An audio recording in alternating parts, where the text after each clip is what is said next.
హల్లెలూయా. కుమారుడు లేని వాడికి ఏం లేదంటండి, మోక్షము లేదు. హల్లెలూయా. హల్లెలూయా. ప్రభు అంటున్నాడు, అరే నన్ను నమ్ముకపోతే నీకు మోక్షం లేదు. హల్లెలూయా. ప్రభు చెప్తున్నా, నేనే మార్గమును సత్యమును జీవమును, నా ద్వారానే తప్ప ఎవడును పరలోకానికి వెళ్ళే అవకాశమే లేదు. నా పుత్రస్య గతిర్నాస్తి. కుమారుని ముద్దు పెట్టుకోండి, అప్పుడు మీ మీద దేవుని ఉగ్రత ఉండదు. ఆయనను ఆశ్రయించండి, మీరందరూ ధన్యులే. హల్లెలూయా. హల్లెలూయా. ఇది కేవలము కొంతమందికి మాత్రమే ప్రకటన చేయబడినటువంటి వాక్యము కాదు. ఇది దేవుని వాక్యము సెలవిస్తా ఉన్నది. దేవుడు లోకమును ప్రేమించెను. దేవుడు అన్నాడు ఒకసారి, లోకమా నేను నిన్ను ప్రేమిస్తున్నాను. దేవునికి స్తోత్రం కలుగునుగా. నీవు నన్ను ప్రేమిస్తే నా కోసం ఏమిస్తావని అడిగింది లోకం. అంతే కదండి. అది అడుగుతామా? నేను ఎప్పుడైనా మా పిల్లల్ని డాడీ ఐ లవ్ యూ అని అనుకో, మరి అయితే రిమోట్ కారు కొంటావా అంటాడు. ఏమంటాడండి?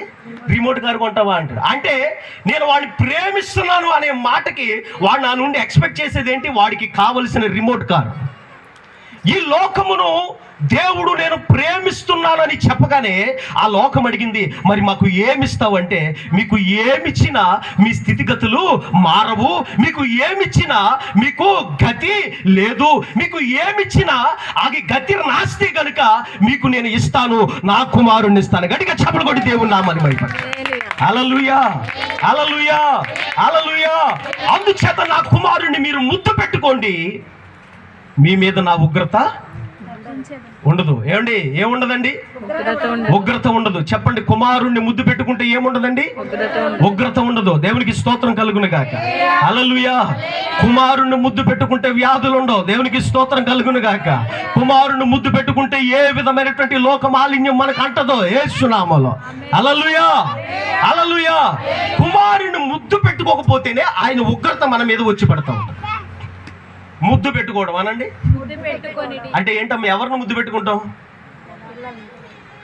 ఇష్టమైన వారినే కదా, ప్రేమించే వారినే కదా. హల్లెలూయా. దేవుడు లోకమును ప్రేమించిన రీతిగా లోకము కుమారుణ్ణి ముద్దు పెట్టుకోవాలా. హల్లెలూయా. హల్లెలూయా. దేవుడు లోకము కొరకు తన కుమారుణ్ణి విడిచిపెట్టిన రీతిగా లోకము దేవుని కుమారుడు కొరకు ప్రతి పాపమును, ప్రతి శాపమును, ప్రతి విధమైన చీకటి బ్రతుకులను విడిచిపెట్టినప్పుడే అది నిజమైన వెలుగు ప్రకాశించుచు నీతి సూర్యుడు ఉదయిస్తూ ఉన్నాడు. నా హృదయములో, నీ హృదయములో, అందరి హృదయాలలో. హల్లెలూయా. హల్లెలూయా. హల్లెలూయా. హల్లెలూయా. హల్లెలూయా. చూడండి, కుమారుడు అనండి మరొకసారి. కుమారుడు. కుమారుడు. కుమారుడికి ఒక తల్లి ఉంటుంది. అవునండి. కుమారుడికి ఒక తల్లి ఉంటుంది, తండ్రి ఉంటాడు. కుమారుడికి తాత మామలు ఉంటారు, ముత్తాత ముత్తమామలు ఉంటారు. అవును కదా. అలాగ చూసుకుంటూ పైకి వెళితే ఆయనకు ఒక వంశావళి ఉంది. ఉందా లేదా? ఉందా లేదండి? నాకు ఒక వంశావళి ఉంది. మా కుటుంబ వృక్షం ఒకటి ఉంది. ప్రతి ఒక్కరికి మీ ఒక వంశావళి ఉంది. మీ కుటుంబ వృక్షం ఉన్నది. మీ కుటుంబ వృక్షమును బట్టి వారందరికీ మీరు ముద్దుల కుమారుడుగా, ముద్దుల కుమార్తెగా ఉన్నారు. దేవునికి స్తోత్రం కలుగునుగా. హల్లెలూయా. హల్లెలూయా. వారు ప్రేమించిన దానిని బట్టి, వారిని అంటే మిమ్ములను మీ పితరులు ప్రేమించిన దానిని బట్టి వారి మీద దేవుని ఉగ్రత తొలగిస్తున్నట్లుగా దేవుడు తెలియపరుస్తున్నాడు. హల్లెలూయా.